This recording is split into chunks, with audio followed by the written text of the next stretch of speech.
Winter, spring, summer, fall, seasons change, we still keep it together.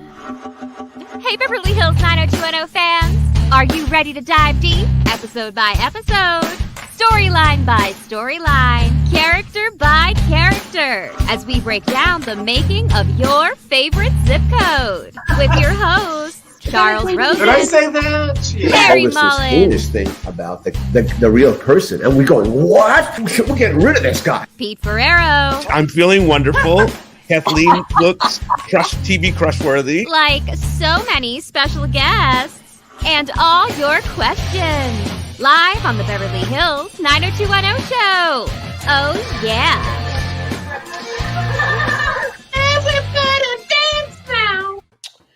Okay, well, here we are on the Beverly Hills 90210 show, back again. A couple of weeks off, lots of stuff happening with all of us behind the scenes. Some good, some not so great. I know, Charles, you're dealing with quite a lot with your family and whatnot, so that's been something. But good things are on the horizon with all of that, right, Charles? How's everything? Hopefully, yeah.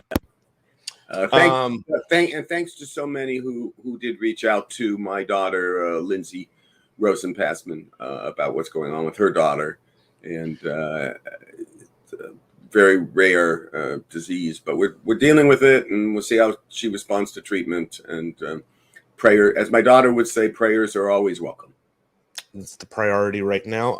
And she has a blog about some of this stuff too that we'll figure out how to share with everybody too. Speaking of tough news, of course, a couple of weeks ago, we were on here talking about the passing of Jessica Klein, which, of course, is devastating to the podcast. And, of course, for you who knew her way beyond that, very sad times. We did go to the funeral. What did you feel, man, being there and remembering your friend? Well, it's interesting. Her daughter, Shira, who, of course, was in numerous episodes as in 90210, many of which she would be with my daughter, Lindsay, posted some really interesting photographs of Jessica from that time, and just how classy she was, the way she dressed, the way she looked, the way she was almost in some ways a throwback to a New York of early television, just her looks, her style, and she just was fun to be around. I mean, one of the things about Steve and Jess, with 90210, we wanted to have fun. Yeah. Fun was a key part of our equation, both on the screen and off the screen. And we had a lot of good times with Steve and Jess, and while we were working together.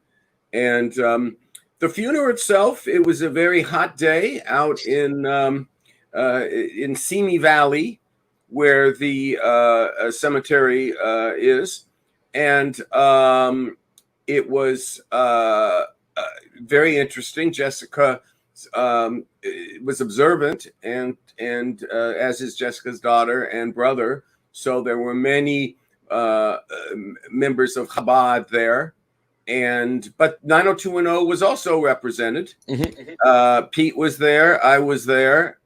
Karen was there. Mm-hmm. And I will never forget the surprise, delight, emotion on Shira Wasserman's face when she realized that the two women who were about to hug her were Jenny Garth and Gabrielle Carteris. And of course they were both there. And it was really, we didn't talk about 90210 much. What Shira has said, when in the Jewish religion, you have, unlike, it's the Jewish version of a wake, except the wake has much better alcohol. But there was, you sit Shiva, it's called, and you talk and you remember, and then you end up with the mourner's prayer. And Shira had a few of those at Jessica's apartment in Beverly Hills. And what was really interesting is when I walked in, they happened to be talking about 90210. And specifically what they were talking about was the fact that you had sent Shira a full copy of all of the 90210 episodes, That's which you have in your stable there. Yes. And that to see the episodes with the original music as opposed to what passes today makes it impossible for her, Shira, anymore to watch what's on Hulu, et cetera, et cetera. And it is the diminishment of really the artistry that Jessica and her late husband Steve were such a part of putting together is just gone. It makes it so hard for me not to shout every time we're together here. But the fact is that this is a profit-making corporation and an industry that really doesn't care that it's not preserving its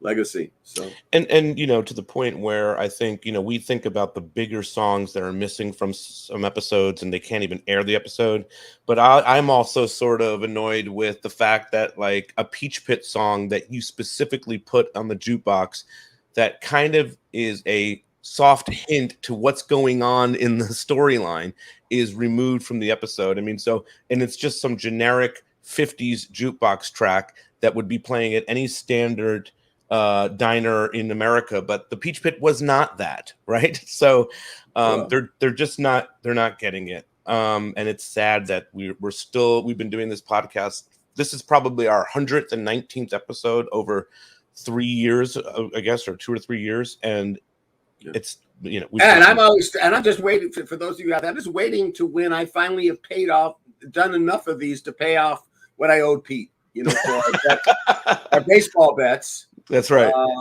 Because it is baseball season, and we have to, if we're going to talk about that too before we start talking about the episode, just very briefly. I just want to say though that what Shira said to Jessica, to Jenny and Gabrielle was beautiful. She said, "You spoke her words," and it was a really touching moment. And Jenny and Gabrielle were both very touched by what Shira had said. That she recognized that, you know, Jessica worked so hard in this world and in this industry, and is a fantastic writer.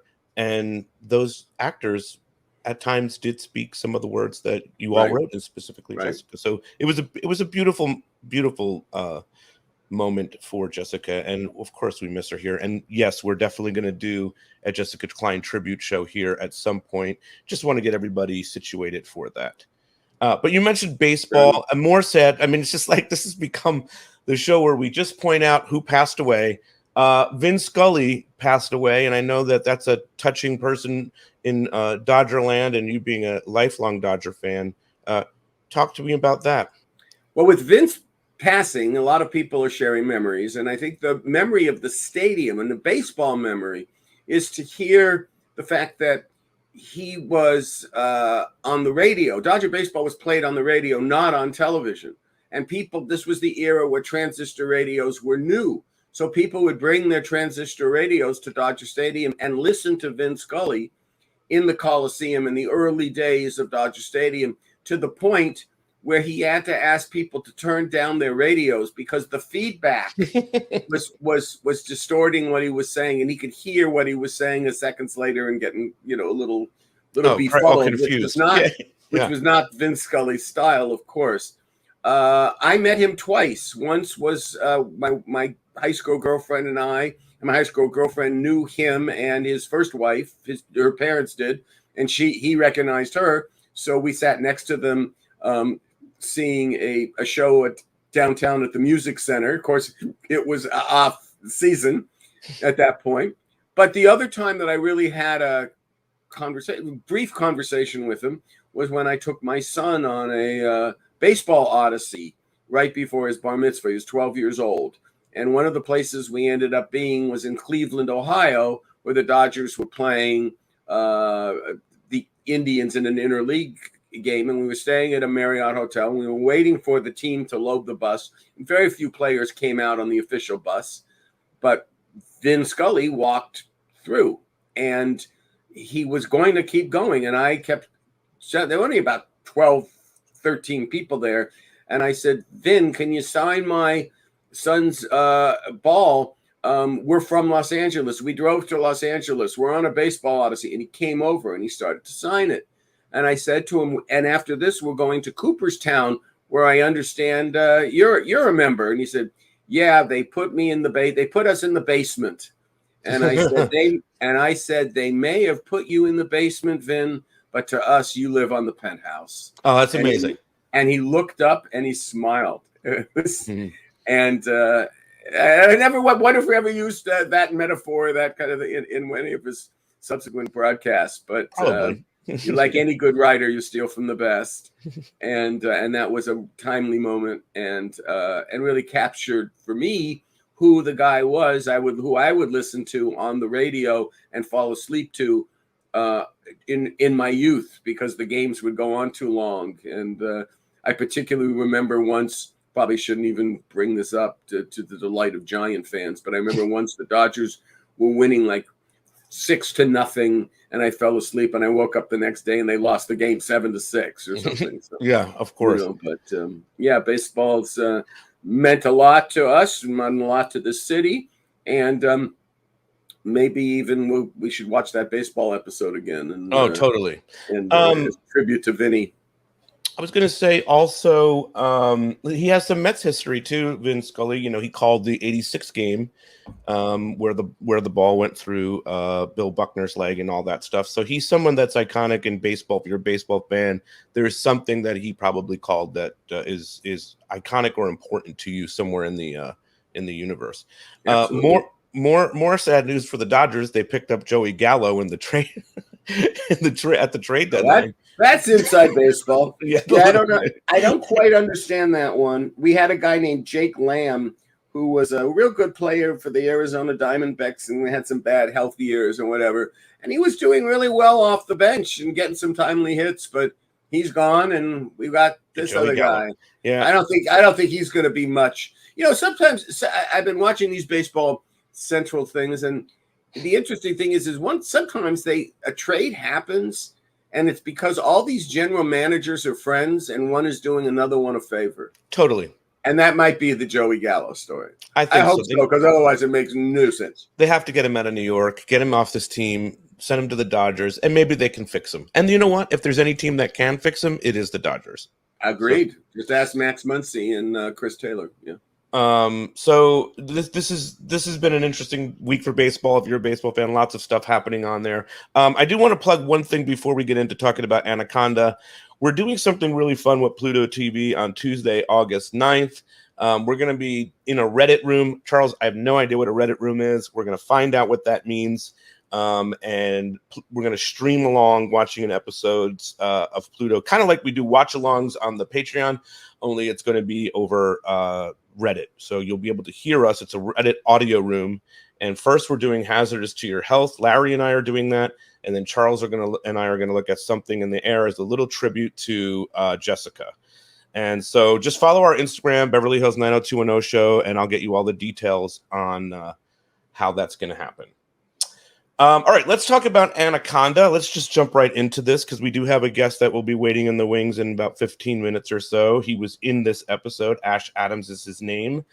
He was one of the actors that is in the card game. That I guess he's the sort of culprit that sets the whole card game scenario up. We watched Anaconda yesterday. What were you thinking of this episode? It's very early into the second season. We're still figuring out characters. Me and you, when we first watched it, we were thrown for a loop. We didn't know what we were watching at first. What was your take on some of this up the top? Well, it made me a few things. It made me think about summer episodes in general. And as everyone knows, we were really, really focused on the first two. First one, Darren Star writing it. Got to get Brenda and Dylan split up now that because she was late and it's out, and then that's the bag, and Darren wrote that. And then the next one we had to do was we had to set up the ethos of the Beverly Hills Beach Club, and we did that with the Party Fish, and both of those we've looked at. We also at this period of time we're having, what a lot of kids in that era, at least or in Beverly Hills would go to summer school. And so we had using drama class as that. And so I always knew that the character, the what we envisioned for the having a crush on a teacher, just for various reasons did not play out and was a disappointment to me in the execution of our summer episodes. Summer Storm, the third episode, was, however, a really strong one with Dylan and the surfing accident and his problems and not places to go in the beginnings of his problems. And we played that off of, if you remember, a Kelly episode having interest with a guy who was Kyle. Kyle, yeah, football player, good-looking guy who was willing to play a bi-curious sure individual. David And Lasher is that actor. Yes, David Lasher, and David's come on our show, and I remember him being a nice guy then, and certainly a nice guy now. Yes, being part of our extended community. I had lunch with him about 2 months ago. He's a wonderful guy. He's got a lot of good ideas and projects that he's working on. He's really great. He looks at this 90210 experience as something that was really impactful and important. He thinks, I mean, he can't say enough thanks for you, Chuck. I'm just sharing that. It was, as I say, it was easy to work with, and did some really interesting things that no one else on TV had the guts to do at that point. Mm-hmm. And I think he had people who thought he was gay in real life. Like, he had people come up to him at that time wondering if this was based on where was he coming from with this? But, no, he's just a good actor. Exactly. But bringing that up is because we had an A story and a B story. Mm-hmm. Look at Anaconda, and it showed to me that few things. For the first episode, Darren; second episode written by me; third episode written by Jess and Steve, with Karen waiting in the wings to do Camping Trip, and 7. Then we had all these other episodes, and we had to find, well, can this freelancer do it? Or can this person join our staff? And this episode was by a writer we brought in to be a producer, Jonathan Roberts. And I think we were just learning the tone, learning what to do. It's one that you can look back, and there were a few things I take away that we, particularly as it pertains to Luke and the character of Dylan, that we were just trying to figure out what to do with him now. Now was it was one thing. He had the big scene with Brenda in season 1, in the big episode, I should say, in Isn't It Romantic? And then there were a couple, and it's going through that, and then that tapers down a little bit, and then of course they become sexually active, and it takes on a new dimension. But who really is the guy? I mean, where is his mother? What's the father? What's his circumstance? What was he doing? And I think Luke was trying to find, and where is it with his money, and who's his father, and all this stuff. And I think Luke was trying to grapple with that, and played his character as a very depressed, individual. And he wasn't drinking, but we didn't, it just it was not a frothy, fun episode. So I noticed that. And some of the stuff that we normally see, like, we get to know Dylan has money. Dylan has this sort of quiet swagger about him, right? Like, he's Dylan McKay. He's the rebel. He's our James Dean. And in these episodes, he doesn't feel like that Dylan. He feels like he's trying to find who Dylan is. And maybe that was reflective in the actor, but also in the writing of it, because you guys were still trying to find out who Dylan. Exactly. And I think that probably prompted some of his frustrations later that came out, as we talked about when we were talking about Camping Trip. Because, who am I? Who am I supposed to be? I feel like a ping pong ball, and this week I'm this way. This is, and, looking back at it, well, you're not wrong. Yeah. And, but realize that with a very inexperienced and understaffed writing group of writers, we were trying to, find it. And we on the fly, because we had no time to talk about it, because we were jumping back into the summer episodes. And it's also kind of a thing, right, where you didn't even know if you were going to get past 12 of these things. And then you do. and you get 6, then 12, and then you get 18 of them, and then you come up with this idea that that Brenda's gonna lose her virginity is a huge thing, and then it's like, now what? You know what I mean? Nobody's even thinking you're gonna get past 12 of these.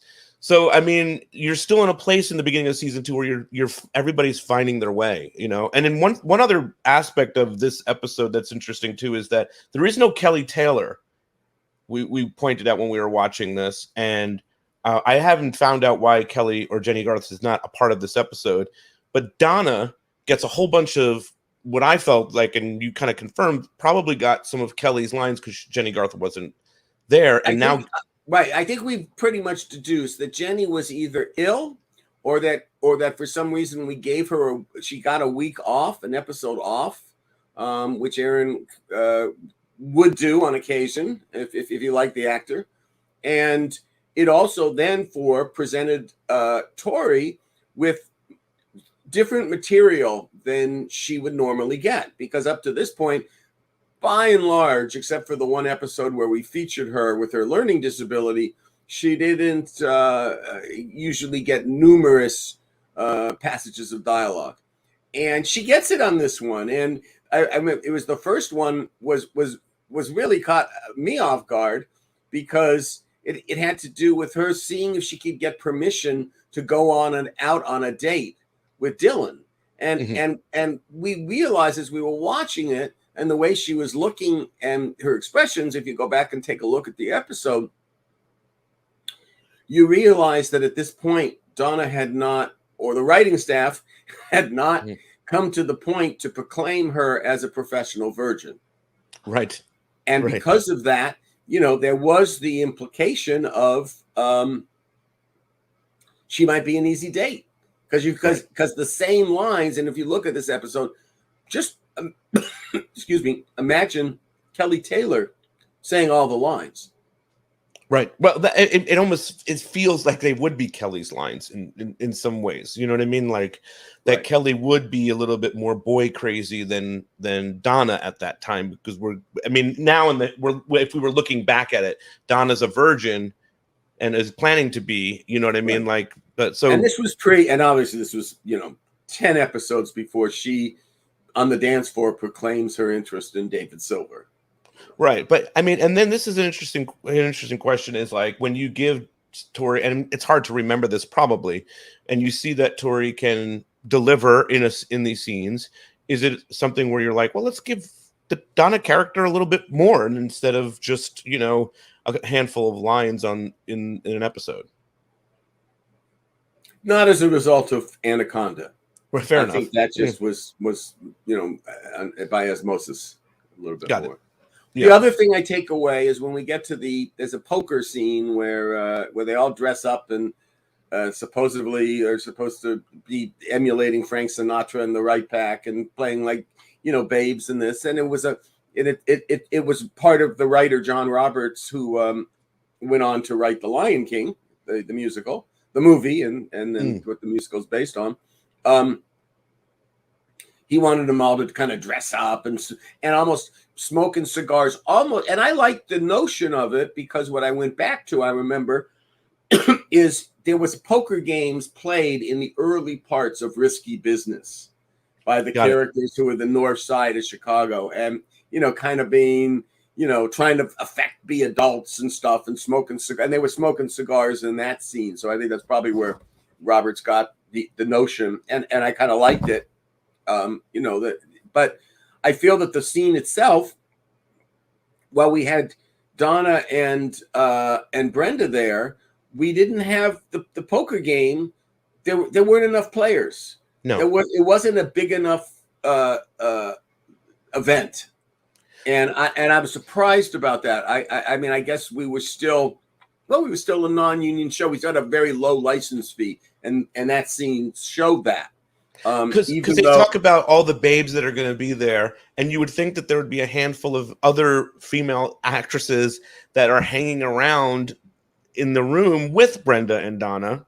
Maybe there would be a couple of other high stakes type guys that are amping up this scene, and it is really just Steve, Brandon, Ash that we'll talk to, and a buddy of his, and and the 2 girls. So it is minimal. Right. And my other criticism of this particular episode that would not have been a factor had it been in our another season or just down the road a little bit was just in my story development to know that if it was going to be about a theft and the theft was going to be about by the laundry group, the people in inside job, as it were, that we didn't meet those guys, that we didn't see the transition. It would have been very easy to do. Scene with where Steve is telling Brandon about the game itself should have been while they were picking up the laundry, and Brandon would have had a few lines with them, and that was. But again, that was they are used.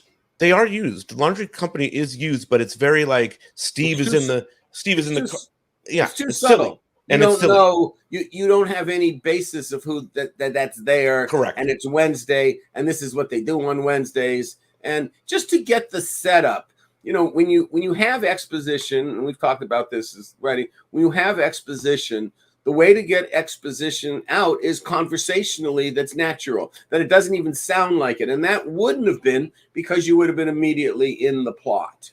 Right, exactly. And you wouldn't have been thinking about, oh, those guys are going to be bad, because you wouldn't make the association. Ergo, if you think about the ripping off of Dylan, you never saw those guys as bad because we didn't let you.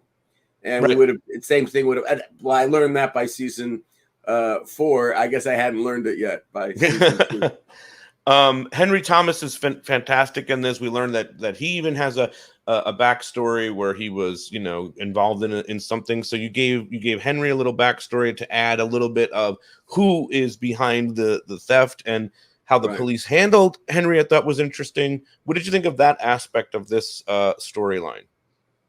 Can't have a Rosen episode without a racially induced observation, can you? I must admit, I hope I'm forgiven for this. When the America saw George Floyd happen, and Black Lives Matter, and so many of my daughter's generation were outraged and hadn't really thought about the Black experience, and they wanted to turn to, and many turn their annoyance and rage and frustrations to their parents' generation and saying, why didn't you tell us more about what was going on? And why didn't you teach us? Well, I went to a private school in Andover, Massachusetts, and I took Black American history.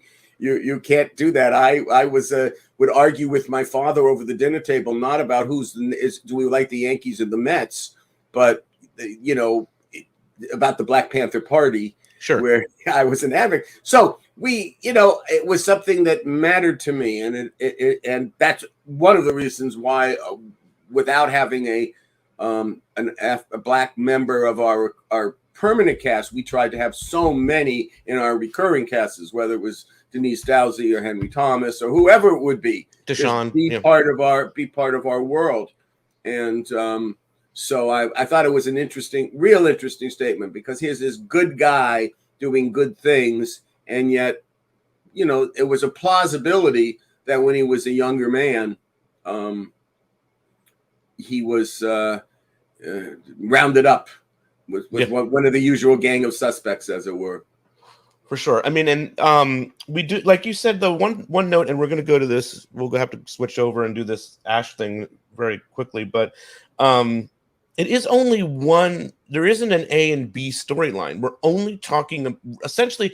If there's a B, I don't know. It's Dylan and his money problems, which starts this episode, and there's like his injury, and he's living with Brenda. So maybe that's an A or B. I don't know. Like it doesn't feel. It was confused, and because you didn't have the cutaway, I felt the episode moved, and because he was lugubrious, I thought that the episode moved a little slowly. All right. Hey, we're here on the Beverly Hills 90210 show here with Ash Adams, who was in this episode, Anaconda. And Chuck, it's interesting. We watched this episode and we were talking about his performance is wonderful. But Ash, you and Luke actually got together long before 90210, right? Why don't you talk to us a little bit about how you even met Luke Perry? Sure. Yeah. Luke and I were very tight, and we came up together in the 80s in soaps. He was on, when I first met Luke, he was on Loving, and I was playing John O'Ryan on Ryan's Hope. And I believe this was 87. And we Loving and Ryan's Hope were in the same studios down on 66th and West End. So the ABC studios that we were in, we also shared it with the news, which is, I think a lot of people didn't realize that. And why would they? But, you know, we were in the same studio, but we were in the same studio as the news division as well. So like I used to smoke cigarettes with Peter Jennings, you know, in the back. And it was like, I was so starstruck with fucking Peter Jennings, you know what I mean? Because he was the guy that did the shuttle disaster before I got to New York, remember? Right. Yes. And it was like, that's when I fell in love with Peter Jennings, because I was like, this he's got tears in his eyes. I mean, he was so authentic. And he was doing that all on the cuff, man. I was like, you want to talk about improvisational skills, look at a guy like Peter Jennings, because that cat could pull it off. Well, it's interesting you mentioned, I have one Peter Jennings story that my really close college friend, David Ensor, who was a correspondent for ABC News, he would talk about the difference between going up and getting on with Ted Koppel and going on with Peter Jennings, is that Peter Jennings had this perversity quality. What he liked to do with his stand-up reporters is throw them a question they didn't talk about before in the news review. And so to make the reporters, you use the word improvise, which means whether I'm going to tell my improvisational story about Peter Jennings. I love it. My friend David told me. It's so good, man, because it humanized him in a way that made him so accessible, you know, as a I think in the way that probably the generations before us felt about Walter Cronkite. You know, I mean, he was a cat that, you know, had that authenticity, the genuine quality about him. As someone from that generation who's watched the CBS Evening News every single night with my family as the Vietnam War came from my string, Ash, in all deference, there is no comparison between Walter Cronkite and Peter Jennings. Fair enough. Okay. Trust me. Explain that. Walter Cronkite was the conscience of a nation. Peter Jennings was an important. Yes. Fair enough. Yeah. But he didn't have I understand exactly. Didn't have the same status. Didn't have the same role. I'm sure that Peter Jennings looked to Walter Cronkite as a you know, elder statesman and as somebody to mirror. I mean, Walter Cronkite, I remember as a kid, you know, them reporting on the news Vietnam, and they would do it like it was a scoreboard. I mean, you know, what I remember about you know, you would see that they would list the dead. You know, they would list how many American soldiers. That's right. And if we had a good week, we killed.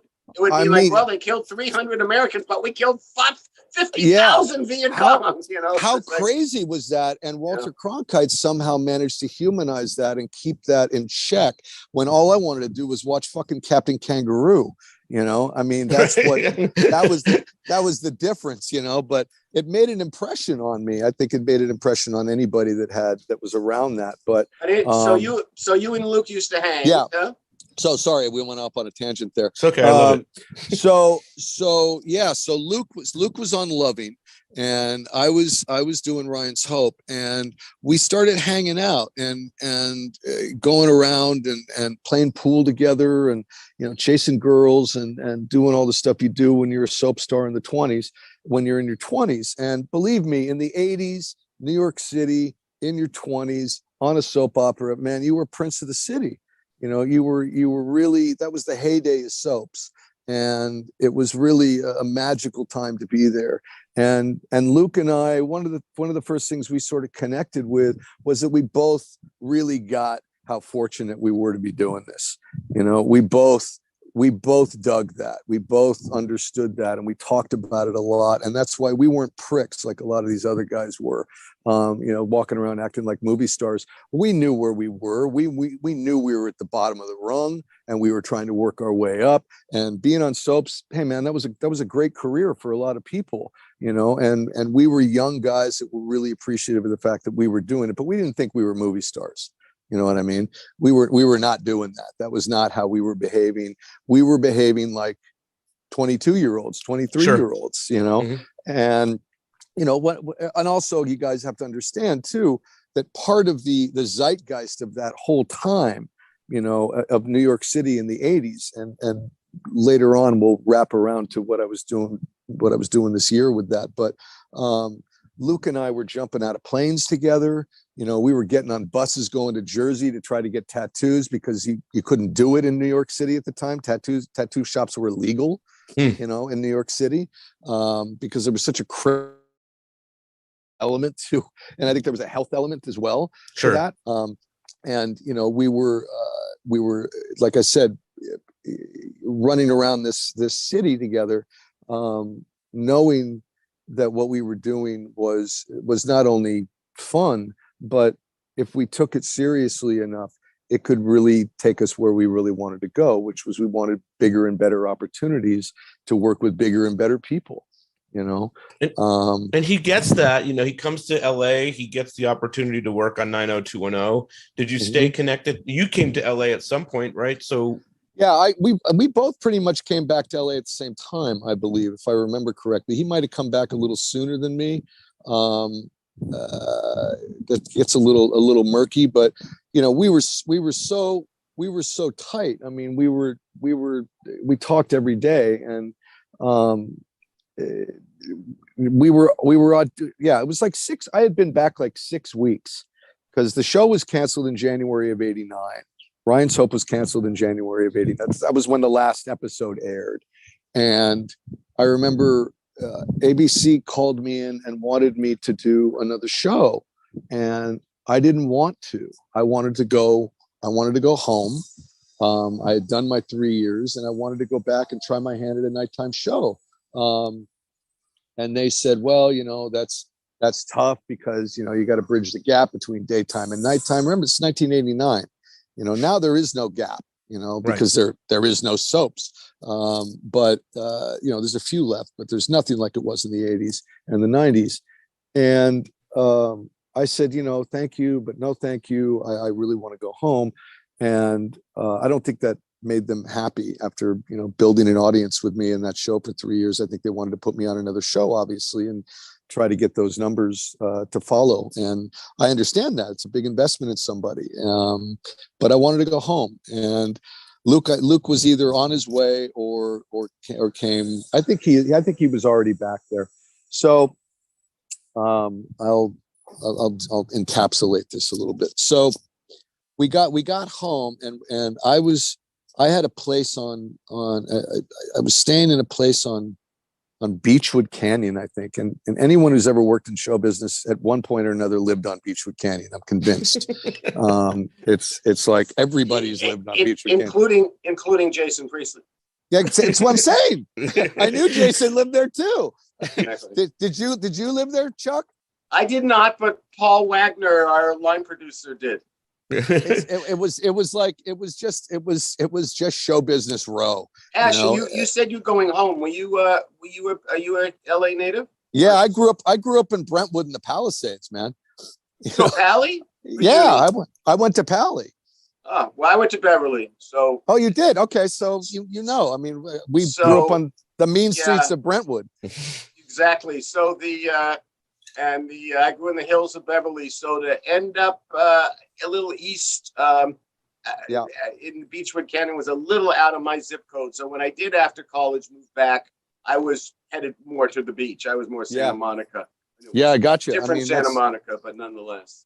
Yeah. I mean, we got. Chuck, you and I got to talk when we get off of this thing, so we can actually have a mano a mano, because we obviously. How old are you? I'm 58 now. How old are you? I'm old. Okay, cool. Anyway, Luke and I got back, and we were running around auditioning, and This was 89. This was midway through. This was pilot season of 89. And we were both running around. And what we used to do on a weekly basis is on Mondays, we would meet at the Seventh Veil, the strip club. And we would go in there on like at lunchtime, when there was really nobody in there. And we would, we used to call it 10 at the door, 100 on the floor. And we would go in there and just, we weren't doing anything creepy. We weren't, dating or sleeping with trying to sleep with any of these girls. We just went in there and participated in this thing and throwing money at these girls because it felt like it was like one of the last bastions of real like machismo left, Sure. that we were, and it was, like I said, it was 89, man, but we did that to remind ourselves what was important. we told each other that we did that so we were reminded of what we were doing and running around all week long trying to get our next job. It was this was to remind us to keep ourselves balanced, to keep our feet on the ground, and keep focused. It was really better to keep your feet on the ground than a strip club. No Yes. question about it. Everybody's so even keeled in the place like that. And I knew Chuck would get that. So it's 2 + 2 = 4. I mean, it's math, man. Just do Totally. math. So anyway, we would do that. So anyway, I got and we were shooting pool every night at Hollywood Athletic Club. There used to be this great place called Hollywood. Remember that? What a great place. Go all the time. Even when he became internationally famous, Luke Perry, that's where he'd end up going. Yeah, and that's where we would shoot pool and hang out there, and we went all over town, but we spent a startling amount of time there. Anyway, I end up about 6 weeks after I get home, I end up getting called into Cannell Productions. I get called in by Stephen Cannell for this pilot that they're doing called Thunderbolt Road. Do you remember this, Chuck? Sure do. Yeah. So I get called in for Thunderbolt Row. And at this point, I don't believe Beverly Hills 90210 is No, on. we did not we were It's not till 90, right? We were Right. 90. Yeah, You were 90. Okay. So Luke's like, okay, man, go in there, crush it, blah, blah, blah. And I go in to read for the casting director at Cannell. And I'm leaving the building and I'm thinking, oh man, I blew it, man. I felt like I sucked at the audition. I didn't do anything I wanted to do. I really tanked. I just didn't feel good about it at all. And I'm coming and I'm getting in the elevator and this woman comes running out and she says, are you Adams? And I go, yeah. And she says, listen, Stephen really wants to meet you. Can you stay? And I said, no, I gotta go. And she said, excuse me? I said, I'm kidding. Of course I can stay. And I was so excited because Cannell was like a god. He was not Question. unlike, yes. No, he said no actually, question. He I said said no question. I thought you said question. I thought you were raising your hand. Question. Cannell was like a god. He was like Aaron Spelling, and he was, those guys were coming up, and like Darren Star became. Darren Star became one of those guys too. One of these guys that had that Midas touch. And so when Stephen wanted me to wait, obviously he was watching the audition from some eye in the sky or whatever the hell it was. So anyway, I went in there and I read for Stephen. Long story short, they ended up giving me a deal, and I went to test at ABC, and I got it. So I get this 2-hour Stephen Cannell pilot, which was like the biggest pilot of the year. It was huge. It was a big Miami Vice type of show, and Luke and I were talking about it, and he said, well, what was the other one that was offered you? Grant Tinker had offered us a show as well. And I was trying to decide whether to go with Grant Tinker or go with Stephen Cannell.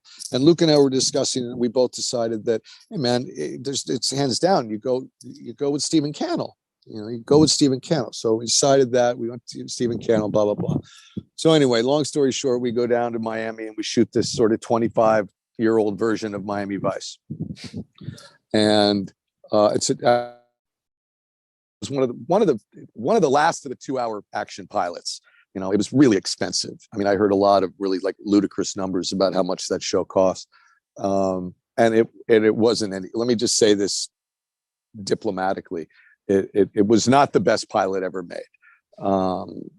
That's for sure. It was not the best pilot. Good intentions, much put into it, I guess, and it won its time spot when it aired. But I guess evidently ABC and Steven had problems and they parted ways. So, point of that is that by that time, I had already bought a Porsche, got a townhouse in the Hollywood Hills because I had a series that was shooting in Miami. Right. No, not because I was cute at the time, but I wasn't that bright, and I actually still feel that way most of the time. I gotta tell you, I'm just not so cute anymore, but I really don't feel like I'm that bright, because it was like, oh yeah, we're gonna go to Miami and we have this show. I had no idea the numbers involved. So Luke talked me down off of that, and then not long after that, Luke got 90210, and he was off and running. I want to ask you, when you did this episode, Chuck and I were curious about this because at this time, Luke, he was trying to find his character of Dylan, right? We were still early in the show when you came in and did your episode. Yeah. Was he talking to you about wanting to act more, wanting to get, and like not feeling like he knew who he was or anything like that? He wasn't really talking about it in terms of Dylan. He was talking about it in terms of, like I said, when we were in New York coming up, we really wanted to be good actors. We really, really wanted to be good actors. That was our first and foremost thing. And, I had the opportunity in New York in 87, in the season of 87, 88, I auditioned for the Actors Studio and became a lifetime member. I was really fortunate, man. I went in there, I auditioned. Usually you don't get in on your first audition, and for some reason Shelley Winters and Paul Newman was president then, and Frank Corsaro was the artistic director. They let me in, and I was like the second youngest guy ever to become a lifetime member. So I had a season and a half with the Actors Studio before back to LA, and I know how much it helped balance out all the habits and the patterns that you have to do a 3-camera soap opera. So it was a really good balance for me. And Luke called me up one time when we had gotten back to New York, and they into 90210, and he said, look, man, I think I want to try to get into the Actors Studio. And I said, okay, great, good idea, man. He goes, so can you find out when the next auditions are and what do I have to do? And I said, look, I can sponsor you in. I can't get you in, but I can certainly go and say, hey, put this guy at the top of the list. And obviously Luke was already becoming, a star at that point. So in my mind, he wasn't going to have an issue. He wasn't going to have an issue getting in. I think he would have done great there. And but unfortunately, the auditions had just happened a couple months before that, and they only do it twice a year. They only audition once or twice a year, depending on what they're doing. I don't even know what they're doing now, but back then they were only doing it. I think they were only doing it once a year at that point. And 3,000, 4,000 between New York and LA would audition, and they'd let in maybe 2 or 3. That was the way it was. So I was confident that Luke would do great. And he said, find out when the auditions are, and blah, blah, blah. And that was sort of the last we ever talked about it, I think, because he was so caught in the jet stream of what was happening.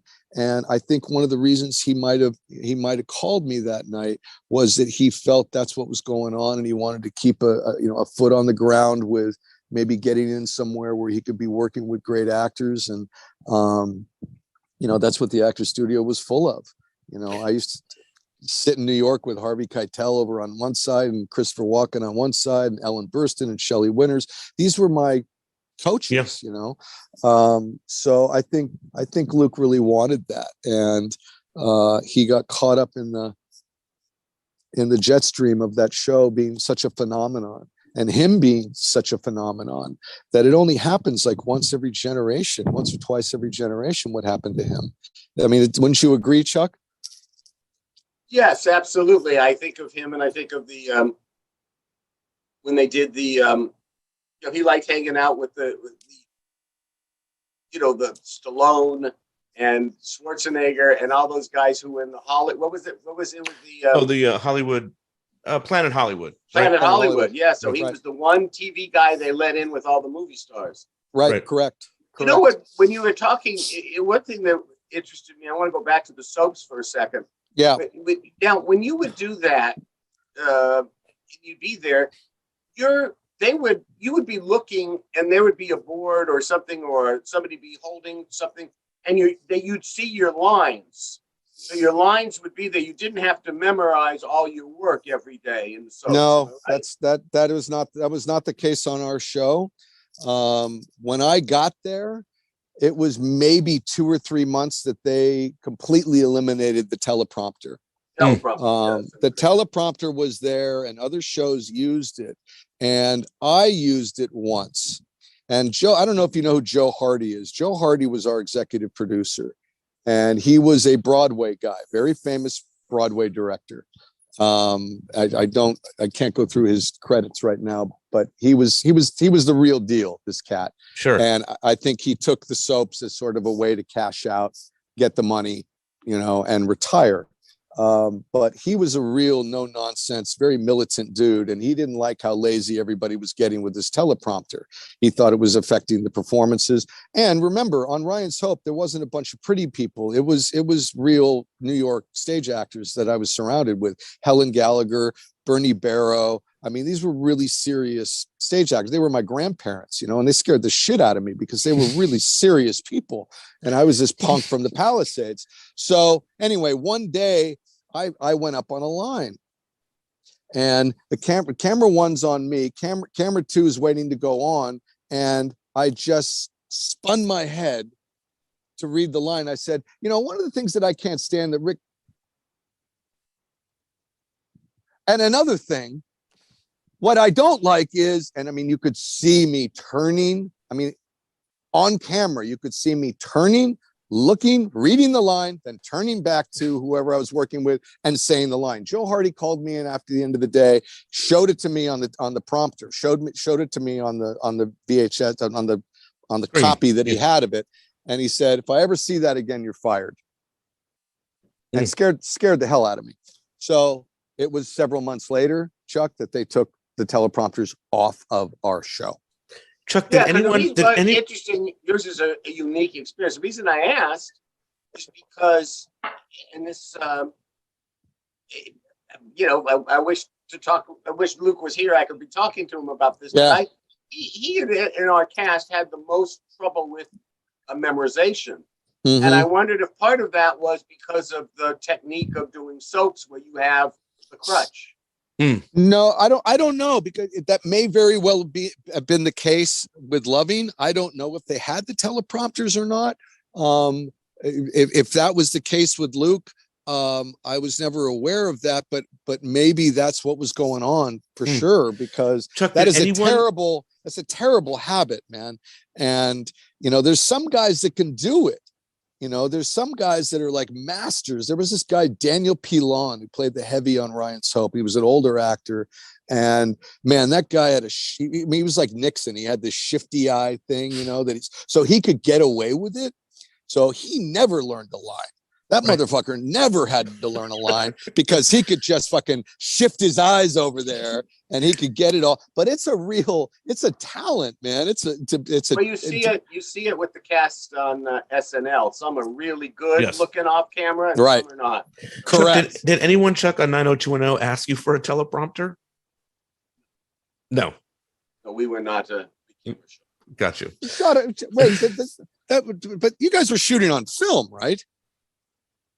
Shot on 16. Yes, exactly. That's 16, what I'm saying. We weren't a 3-camera show. Yeah, exactly. So that's what I remember. But I mean, as far as I think my humble opinion on why Luke had problems with that is part of what Pete brought up earlier about not being sure about his character or what he was playing maybe in that first few years. Maybe he never really found that cat and decided for it to be a hyper-extended version of himself, which is what it should have been anyway, and which is why I think fans are listening to this.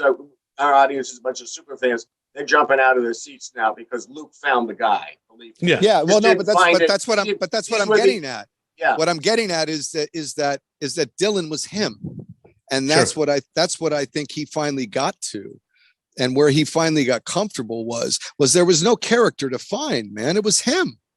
Right. Well, he too, and he wanted to be very distinct. So he was our, James Dean character. Correct. And did not want any references to James Dean, to the point that he wouldn't. When we filmed up at the observatory, he did not want any references to Rebel Without a Cause. Rebel Without a Cause, Right. right? And it's like, okay, Luke, you're the star. I'm gonna take it out, but I would bet money, guys. I would bet money that eventually, and sooner than later, Luke probably got to that point within himself that he said, "Hey, man, this is me. There's no outside character to be searching for that I have to embody. It's me." And I would agree with that. Yes. yeah, good. Not only on to play Dylan McKay, but on everything else he approached. Correct, because look, it took me 20 years to figure that out. It took me 20 years to figure out after all that time I spent at the Actors Studio, man. I was like, wait a minute, why am I having such a hard time? Oh, I know why, because I'm not schizophrenic. That's why, and it's like, wait a minute, man, if I can't find this within myself, I shouldn't be playing this. Right. It's just, but it took me forever. And I think Luke might have gotten to that.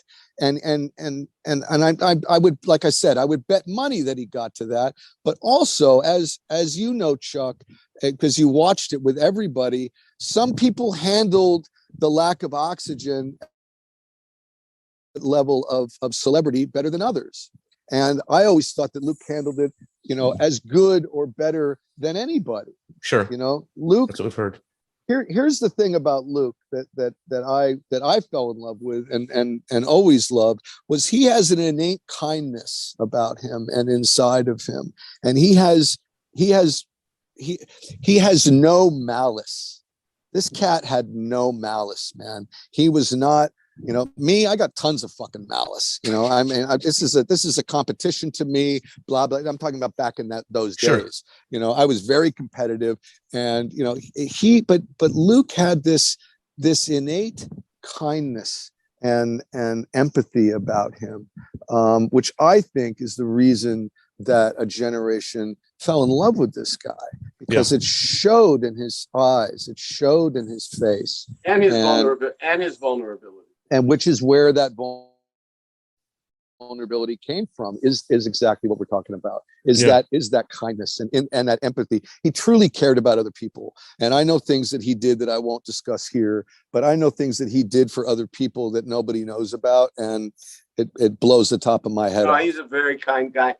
Pete knows that because of the nature of the job that I had, I was management. Right. So any problems he's ever had with management in his life, right, and creative management, he certainly did not want to express those with Aaron Spelling, because Aaron, was really keenly responsible for his success, and his visibility. So he and I used to call them the 8:15 calls. And he would go over every morning at 8:15 what he's going to do that day and what lines he needed changed. Right. And we would go through that every time.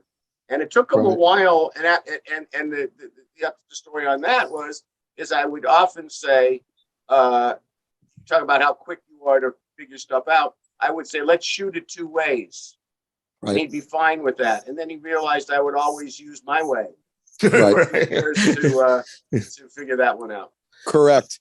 And that's a tough one too, because you sit there, and just to finish Chuck's scenario here, is that when you're on a show, immediately there's a certain us versus them sort of mentality that gets inserted into the circumstances and the situations. And you're so young in your 20s, and you don't realize it until you're in your 50s, man, that looking back on there, that this was a collective thing.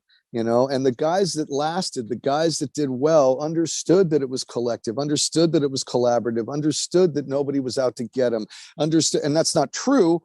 There's a lot of pettiness and a lot of, resentment and that shit that goes on in our business, no question. But when you're that tight on a show, if you can allow that stuff to not, if you don't internalize people's jobs and what their responsibilities are, you have a much better chance of having a better day, because if I think Chuck's after me all day long, I'm going to be uptight. You know what I mean? If I think Stephen Cannell is looking at the dailies going, oh my God, this guy sucks. I'm going to be a mess, because by that time, and Chuck will back this up, I'm sure, the air is so thin up there once you start getting attention and that kind of adulation and that kind of publicity, that you start to lose touch with the reality of what's going on around you, which includes the collective of the people you're working with, because you get put into an individual bubble. And you feel like you have to protect that bubble. And that's not the case. And you don't realize that until later, that everyone's in the same bubble. And that we should be, holding each other's hands through this. Speaking of international fame and bubbles, I'm assuming that the Grant Tinker show that they were talking about was Baywatch. No, the Grant Tinker show I'm talking about, thank God, wasn't Baywatch. It was another show that didn't go. Thank God, it didn't go. That was the year of Baywatch. Correct. And this 89-90 pilot season, right? Yeah. No, it was another Grant Tinker show that didn't go. So it was an hour-long pilot versus a 2-hour pilot with Stephen Cannell. I think I chose right. Yeah, definitely. It was math. You know what I mean? Plus, you had both guys were the Titans. No, and I love Grant Tinker, man. And his show, I got to tell you, his show was better. Sure. It was like a law show. It was like a legal type of show before those shows had gotten. I think Law and Order was on by that time. Not Law and Order. What was the one with Corbin? Chuck? LA Law. Yeah, LA Law. Right. Yeah, LA Law. The granddaddy of all those shows. Yeah. And so anyway. Yeah. Ash, talk to me about getting this role here on Anaconda, this particular episode. I know you said you liked working with Dan Attias and that stuff. So tell me about this particular thing. Well, I remember that, that Luke had called me up and said, hey man, you want to come on and do a guest star? And I said, absolutely. He goes, we got to read. I go, happy to read for it, of course. He goes, yeah. So I went in and I read. I don't remember who I read for first. Then I went in and I read for Darren Star. Were you there, Chuck? Do you remember? You've gone through thousands of these. Casting. I'm sure I was there. Yeah. So there was a bunch. There was several people in the room, and the only difference, Darren liked casting more than I, because when you would be in casting, you didn't have to write. Right. So I'd be back writing a lot. And, but I went to casting a lot, and most likely would have been in that one. I'm pretty sure Darren was there. For sure, Darren was. We were doing the show together. No question. And I remember him. The only thing I remember about Darren was his smile. He was a really nice guy. He was very nice to me anyway, and I'm sure that had to do with the fact that everyone knew I was Luke's friend coming in, probably. So they were, in maybe a little bit nicer to me than. Darren likes actors. Darren likes show business. Darren likes actors, so that's great. That's what we use. That's what you get. Because I really equate doing well in that audition to that feeling that I got when that guy, I shook that guy's hand and he smiled at me, and I immediately got relaxed. I got comfortable, and it was a really pleasant experience. I don't remember I think I do remember. Fucking A, I do remember. I had to do that scene where at the end of the episode where we're talking into the camera. Yes. Where I think we're talking to the police. Yes, that's right. Okay. Mm-hmm. That was my audition. That's amazing. That was it. That was all I could remember auditioning, was just that little piece. And I remember I felt like I did okay with it. So anyway, yeah, I got it. And I had never met Dan Attias before. Total sweetheart. Great director, great great director. I mean, I absolutely adored working with him. Yes. And I know everyone else felt that way about him. I mean, this is a guy that's been around now. He's been around forever, and I still see his name all over the place. But he was nice to me, man. You know, I was very nervous coming into that show. I had finished Thunderbolt Row. I think at that point we knew it wasn't going to go because there was some question about it for a while, but they scrapped that show. And I had gone on and done, right after Thunderbolt Row, I did Adam 12. I had a really good guest star in Adam 12. It was not a great show, but it was a really, really terrific guest star. And I'd played Van Damme's brother in Lionheart. Nice. Right after that, where they lit me on fire in the opening credits. You know, and the only reason that I said yes to it was I wanted to be part of a Van Damme movie. You know, I wanted to be, because I love martial arts and all that stuff. I love Bruce Lee movies like we all do. And so I wanted to just be part of that genre somehow. So it was like, great. That was Sheldon Littich, who was a really sweet guy too. He was the director.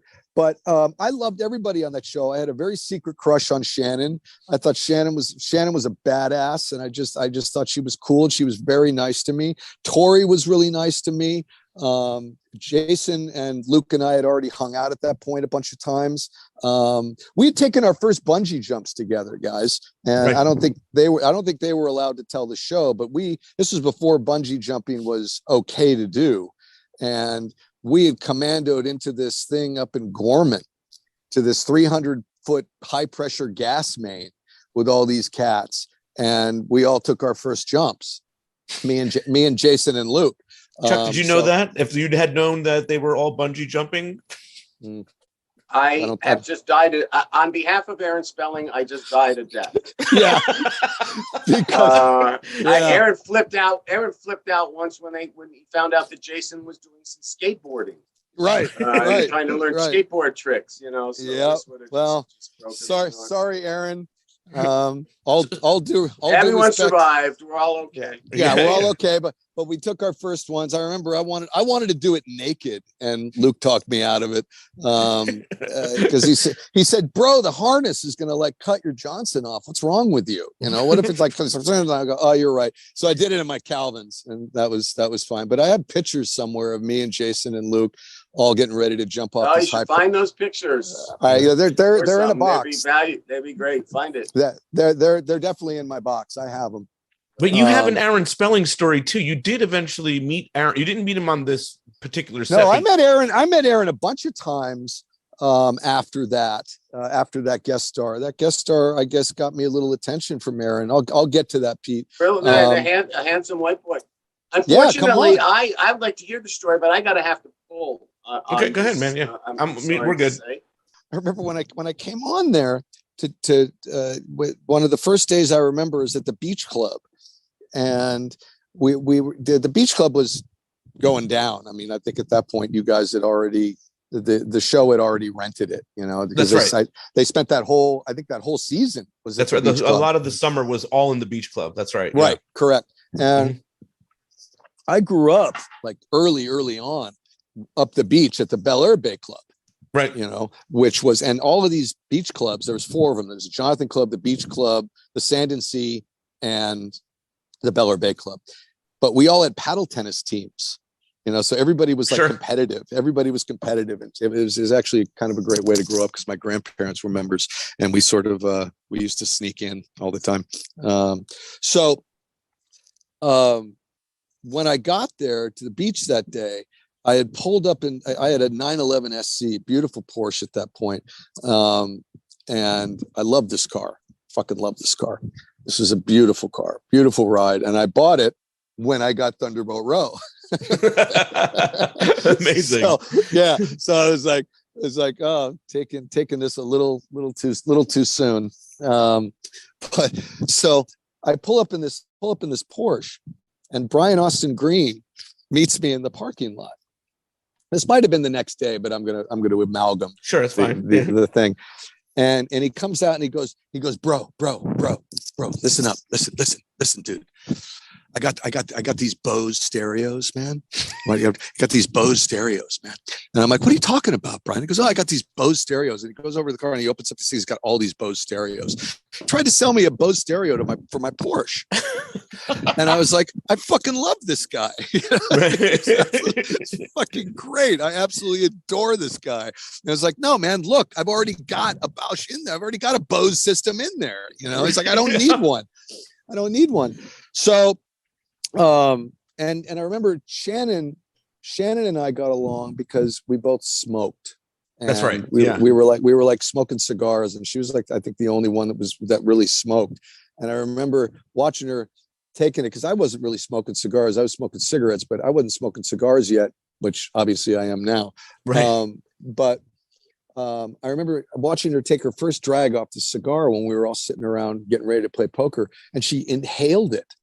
And just like a truck driver, you know, I mean, she was just like, she was so tough, man. But the paradox of that was fascinating to me. And I just immediately got a crush on her because she was so tough, but she was so pretty. Yeah. You know, and she was really sweet. She was really nice to me, and just really fun to work with. And here's the great thing about that show. They were all really nice to me. That's cool, man. Yeah, I've heard that. Yeah. They were all really, I mean, Ian was really nice to me, and Tori was really nice to me. And it was, you know, it was a bit incestuous, I think, because Sure. I was friends with Luke, and you know, sort of by proxy, Jason and I, you know, never really got tight outside of our circle with Luke, but, you know, we were definitely pals. And, you know, they were all just really nice to me. And it made it a pleasure to work under those circumstances, because we shot that episode, I think, in 10 days. I think it was a week and a half. Not much longer than that. Yeah.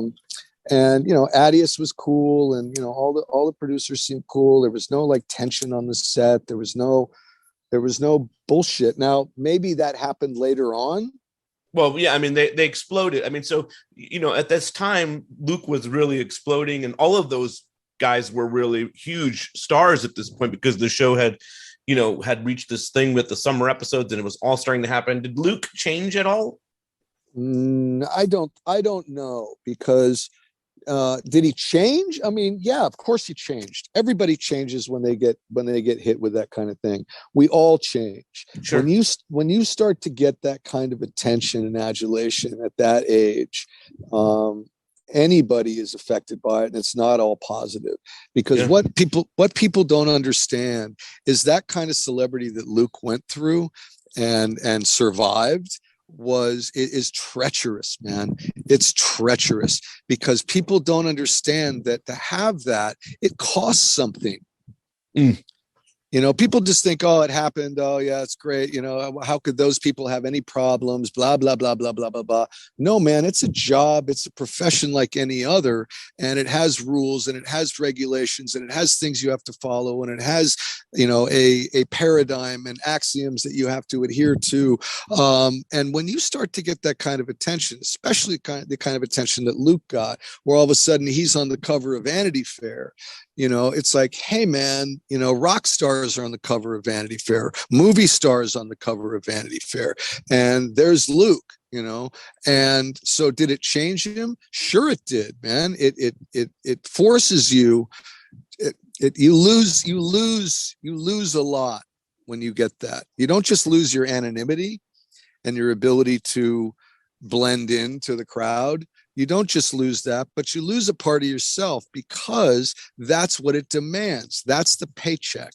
Mm-hmm. That's what not the paycheck. That's what it costs you. That's the paycheck you have to pay in order to have that life. And people never really investigate that, you know, and I think it should be investigated. Totally. I think it should be looked at, because it's a really hard job to be that famous. It's a really, really hard job. It's hard on you emotionally. It's hard on your relationships. It's hard on your perception and your own behavior towards other people in the way. Now, the thing about Luke was he never became a prick. Right. You know, that guy fame didn't respond to fame that way. A lot of people do. but he didn't. He did not become in my experience as his friend or as a coworker, did he ever seem to be that at all. Right. He retained his empathy and his care of others, because he was, like I said earlier, he was an innately nice person and a kind person. And Right. I think he respected other people, and he cared about how other people felt. And I think he liked the celebrity in the sense that it made other people feel good, and that Sure. he was able to make people feel good. And I think that made him feel good. I know it did.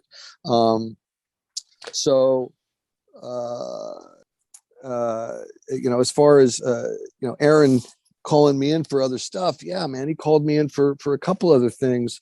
And I remember one time he called me in to read for him and the writers and everybody for this show. And I think it was called Malibu Road or something like that. And I went in and I was so dumb, man. I didn't like it.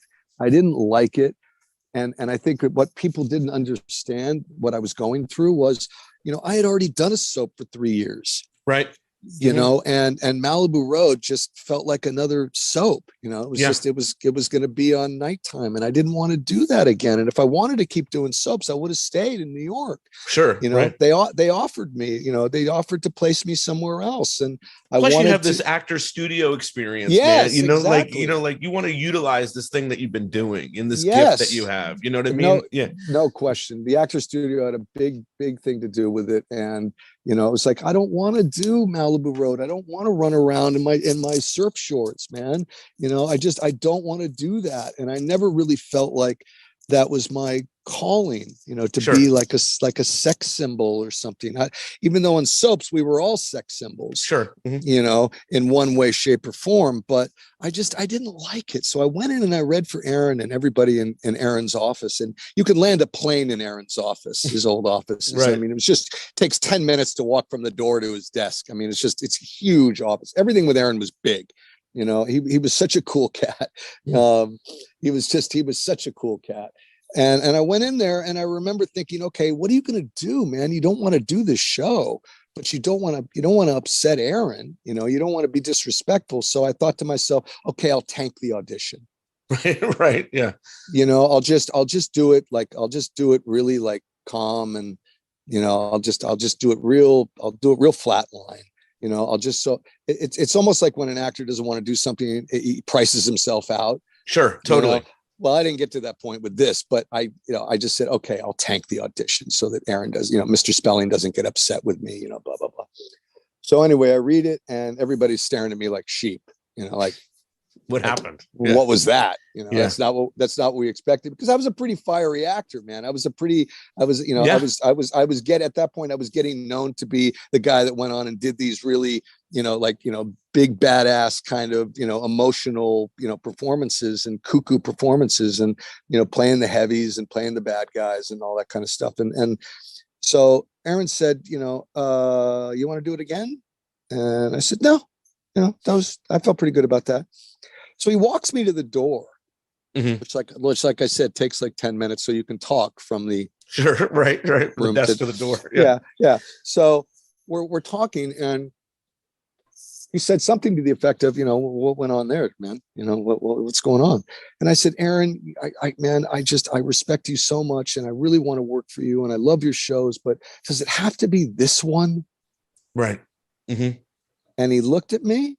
He put his arm around me and he said, I understand, kid. I get it. I never heard from him again. Yeah. It was about 4 years. Actually, I did hear from him again, but I got put in the corner for about 4 years. Fair enough. For right. that. Yeah. Even though I thought I was doing it respectfully. Yes. You look back now and you're like, dude, just say yes to everything. Just do the show. Right? Yeah, just do the show. Shut up and do the show. And I didn't know that. I thought I was following some, career trajectory, and I had one. Yes. I was following. Alec Baldwin was one of my mentors as a young actor coming up. He did The Doctors in New York for a couple of years. He started in soaps as well, but he was also doing off Broadway and theater. And So I hung out with Alec, quite a bit, and I used to follow him around on auditions, and I remember one time he told me, he said, listen, I'll tell you what your job is when you're auditioning. Your job is to go in there, blow them away, and then leave. Yeah. He said, don't stay and talk. Don't talk. Right. Because 99% of the time you will talk yourself out of the job. Fair, that's amazing. That's very good. And I'm advice. like, I'm like, oh my God. Yeah. He said, no matter what, he said, if they say, hey, sit down, tell us about yourself. Say, I'm so sorry. I have to go pick up my mom. It's the other side of it. She's getting out of the doctor's right now. I gotta go. Yeah.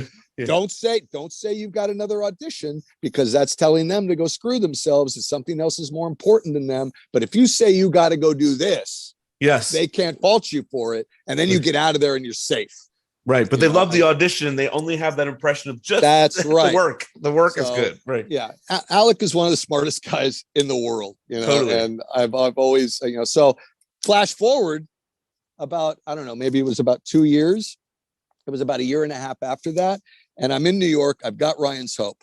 Okay. The show's been airing now for a couple of months. It's summertime, and I'm coming down Amsterdam Avenue in a cab, and I look in front of me about 100 yards, and there's this vision of this guy walking up the middle of Amsterdam in jeans and a white wife beater with his hair slicked back and sunglasses. And it's Alec, looking like a god.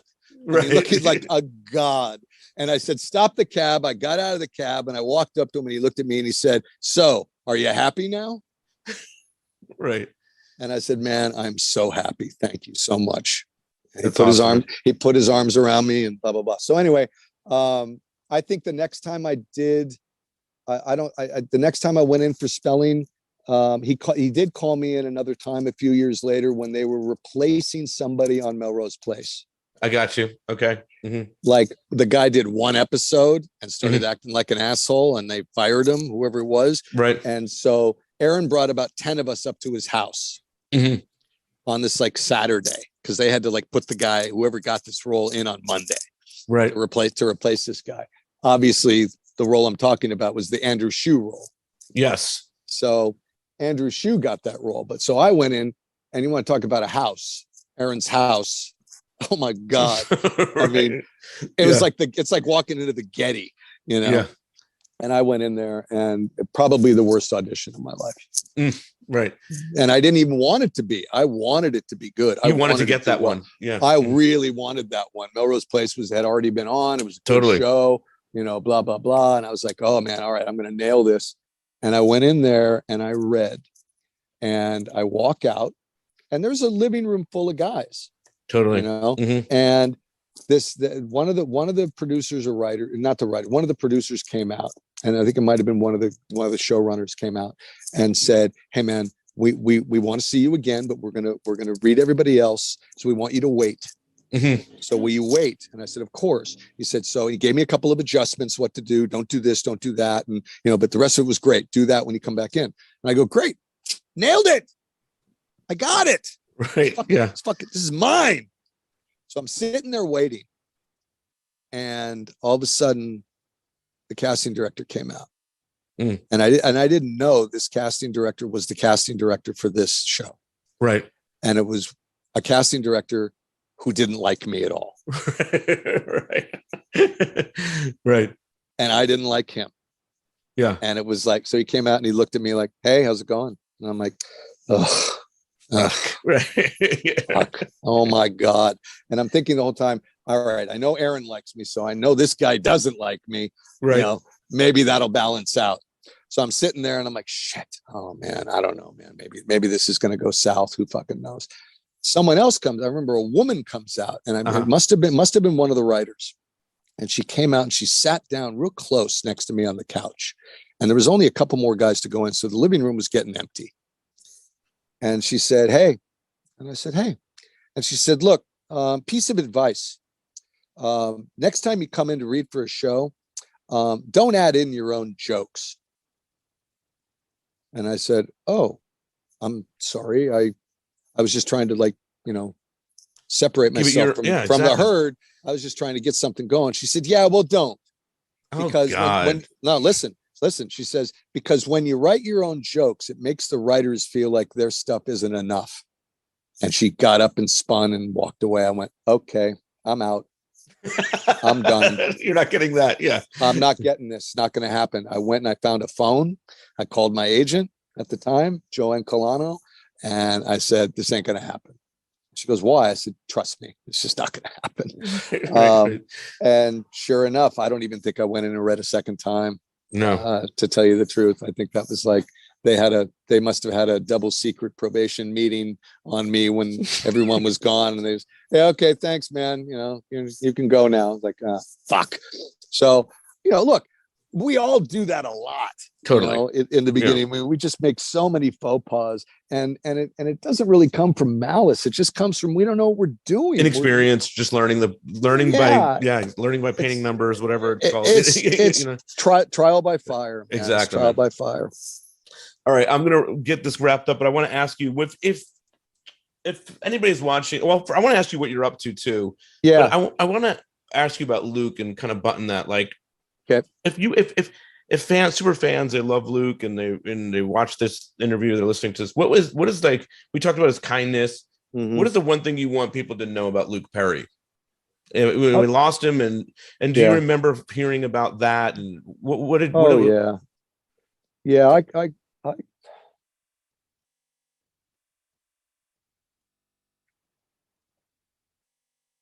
Yeah, it was a part of my youth, man. Luke was a part of my youth, and he was an important part of that time in our lives when we were coming up, when we were coming up and we were learning how to do this thing that we were doing. We were learning the business and learning how to, not get fired, and learning how to be actors, and learning the business and learning the craft, and trying to stay guys at the same time, trying to keep our feet on the ground. And, besides Luke's kindness, obviously, and obviously anyone who knew him will back that up. But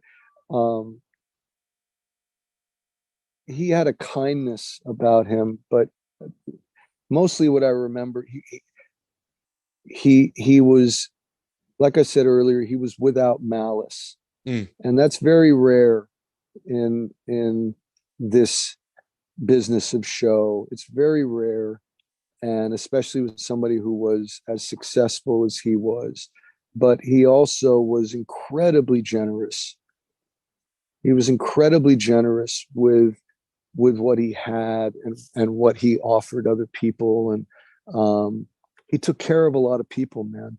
And stuff that I can't talk about, but he took care of a lot of people, and especially one guy that we both knew in New York when he really needed it. And Luke was one of those guys that retained his humanity through all of this, and he stayed a good guy. And that's no easy feat when you're getting the attention he was getting, and you become a phenomenon, and you become into the lexicon of pop culture. It is a monolithic achievement and a testament to his humanity and his decency. He was an innately decent guy and a fun guy. With a terrific sense of humor. And he was a sexy guy, and he was a fun guy, and he was a smart guy, and he had great instincts. And he was just a great part of my life, my friendship with him. And when he passed,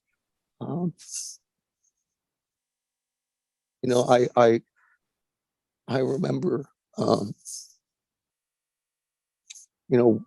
weeping, just weeping, not just for the loss, but for that part of our innocence, that we shared together, that was gone, and that part of our youth and innocence, that representative of my life.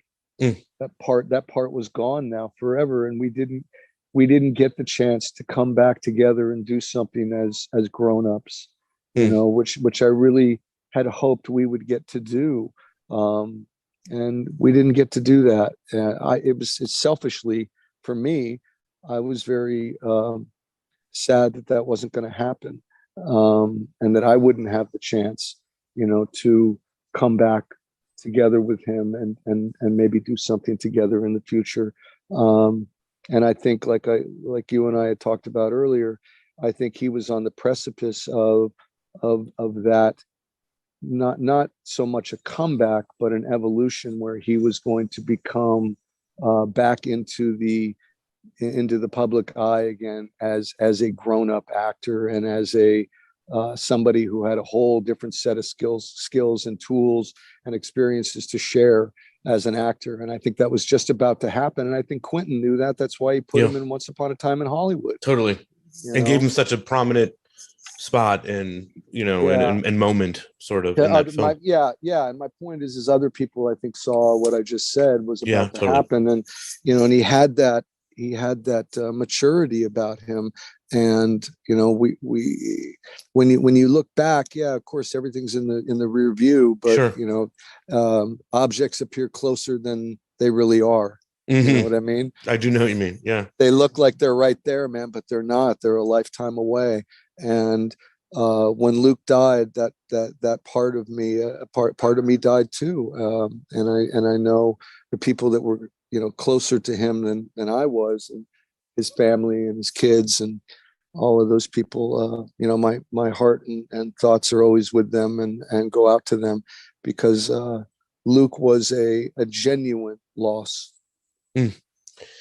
So Ash, what are you working on these days, man? What are you doing, man? What's dude. And what I spent this is the last thing I can sort of tell you. You know, I don't know. Do you like true crime? Are you sure? I love crime? it. Yeah. Okay. Well, there was a documentary back in 2015, 2014 called The 7-5, which is about Michael Dowd and Kenny Urell, who were the dirtiest cops in NYPD history.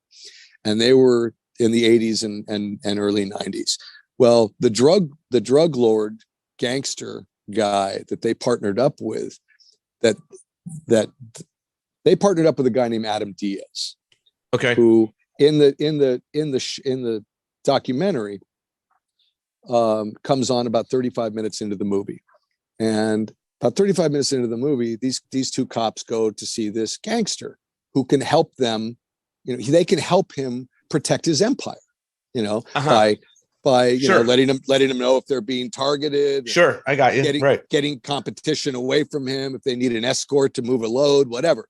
So Adam Diaz hires these two cops, and they're off and running. And it's an amazing movie. But I fell in love with Adam Diaz. I fell in love with Mike and Kenny too, who have since become pals of mine.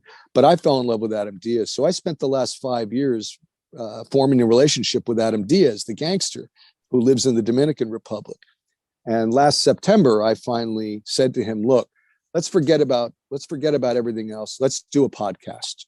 That's great, man. I'm going to come down to the Dominican Republic, because obviously he can't come here. He's been deported. He did almost 20 years, and then he was deported. And I said, I'll come down there with a mobile podcast studio, and we'll do 10 or 12 episodes. And everybody on my, you know, team went, "Are you out of your mind? What are you doing?" right. Yeah. The guy's a psychopath. He's a gangster. He's a fucking murderer. He's a drug lord. Because you got to understand, this guy was moving 400 keys a week for the Medellin cartel. Totally crazy. Yeah, I got you, man. Yeah. Before he was 21. You know, so this guy was a real, like, sort of gangster savant. You know what I mean? He was like the shit. So I went down there and I spent 2 weeks with this guy, and you know, I got just unbelievable 12 episodes of this guy, which we're in the process of selling right now. And it's just been an amazing experience doing this, man. And I loved creating and hosting a podcast. So I created what's called On Being a Gangster. That's my show. And season 1 is Adam. And Adam's my partner on this thing, you know, with season 1. And On Being a Gangster is an anthology series. So this season will be Adam. And the next season, I want to do the Yakuza, You know, Nice. Yeah. I want to go find someone in the Yakuza to sit down and talk, because they sort of invented gangsterism. Totally. You know what I mean? Yeah. So, I'm doing stuff like that, man. And, I'm having a good time. I'm having a great life, and I'm making a living. And, did it all turn out the way that I hoped it would when I was in my 20s? No, it didn't actually, but did I get to do some stuff that I'm proud of? Yeah, I did. And I got to accomplish some things that I'm proud of. And it's been a great ride. And through it all, I got to work with and meet guys like Luke. And Totally. for me, at 58 years old, looking back, it's a fucking win, man. Absolutely. Can people follow you on social media? Are you on the social? Yeah, absolutely. I'm Real Ash Adams on Instagram. That's REEL. Cool. Ash Adams. And that's where I am on Instagram. But I'm not on Facebook or any other social media. That's the one place, man. That's where we're all at. I mean, I'm not on the other places. You know why? What was that? Because I'm a grown-up. That's why. Exactly. I'm 58 years old. What do you want? I'm not on TikTok. No, nobody wants to see my old ass fucking up there shaking it, I hear you, man. They don't want to see that stuff. Brother, it's been amazing talking Awesome, to you. brother. Real good talking to you, man. Let's stay in touch, all right? Yeah. Well, that was a ton of fun talking to Ash Adams and really diving into some Luke stuff and some of his career. I totally had a lot of fun talking to him and talking about Anaconda. Just want to plug again that we will be doing this tweet along. Nope, we'll be doing this stream along with Pluto TV and Reddit, and just stick around and listen or check out our Instagram page. It's going to be August 9th, and then we will post all the details there of how you can listen to us chatting about the episodes on Reddit. Those 2 episodes, Hazardous to Your Health and Something in the Air, and we'll get you the proper channel, and it's going to be kind of like the podcast but on Reddit, and there'll supposedly be a whole bunch of new people listening to us cover that and the behind the scenes making of all that stuff. Lastly, I want to plug something that is old, and only because I am just so into it right now. Okay, so Kathleen Robertson, you guys know my TV crush. You know her as Claire on the show. She did this show on Pluto. It's streaming on Pluto TV. It was on IFC. It's an older show. It's called The Business. Guys, give it a go, because I just absolutely adore it and think she's so incredible in it. And if you are a Claire fan, I think you'll dig to see this. It's called The Business. I bought the DVD like a psycho, but it is on Pluto. And you can find that. All right, we'll be back next week with more Beverly Hills 90210 show. All the different places and things to follow us and see what we're up to. Thanks so much for tuning in to this episode.